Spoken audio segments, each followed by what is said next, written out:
এক কৃষক লাঙল দিয়ে হাল চাষ করছে। হঠাৎ তার লাঙলের সাথে কিছু একটা বেজে গেল।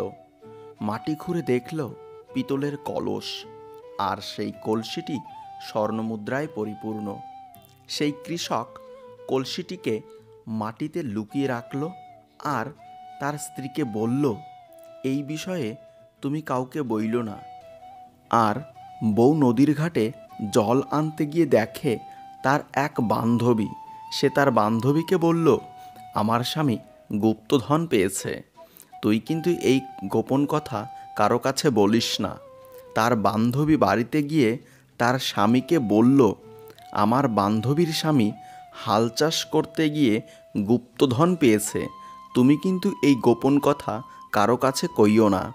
এইভাবে এক কান থেকে আরেক কান হতে হতে 2-3 দিনের ভিতরে এই খবর চলে গেল থানায়। এদিকে কৃষকের বাড়িতে পুলিশ এসে বলল, বেটা, স্বর্ণমুদ্রা কোথা থেকে চুরি করেছিস বল? চুরির মালকে গুপ্তধন বলে চালিয়ে দিতে চাস? ভালোই তো চালাক হইছ। স্বর্ণমুদ্রা তো গেলই, বিনিময়ে 6 মাসের জেল।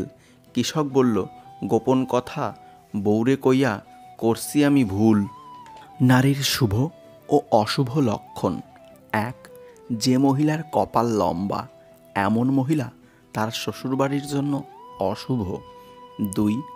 যদি একজন মহিলা হাঁটার সময় তার পা দিয়ে ধুলো উড়িয়ে হাঁটেন, এমন মহিলারা পরিবারের ধ্বংসের কারণও হয়ে দাঁড়াতে পারে। 3.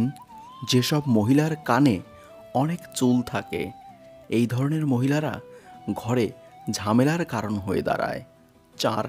যে মহিলাদের আঙুল লম্বা এবং সুন্দর, এই ধরনের মহিলারা তার স্বামীর জন্য ভাগ্যবান প্রমাণিত হয়। 5. একজন মহিলার যদি নাকে তিল থাকে, এমন মহিলারা খুব ভাগ্যবান হয় এবং এই মহিলারা জীবনে সমস্ত আনন্দ পান। 6. যে মহিলাদের গোড়ালি চওড়া, তাদের রাগ বেশি হয়। ভিডিওটি ভালো লাগলে একটি লাইক করবেন এবং চ্যানেলটি সাবস্ক্রাইব করে পাশে থাকবেন। এতক্ষণ ভিডিওটি দেখার জন্য আপনাকে অসংখ্য ধন্যবাদ।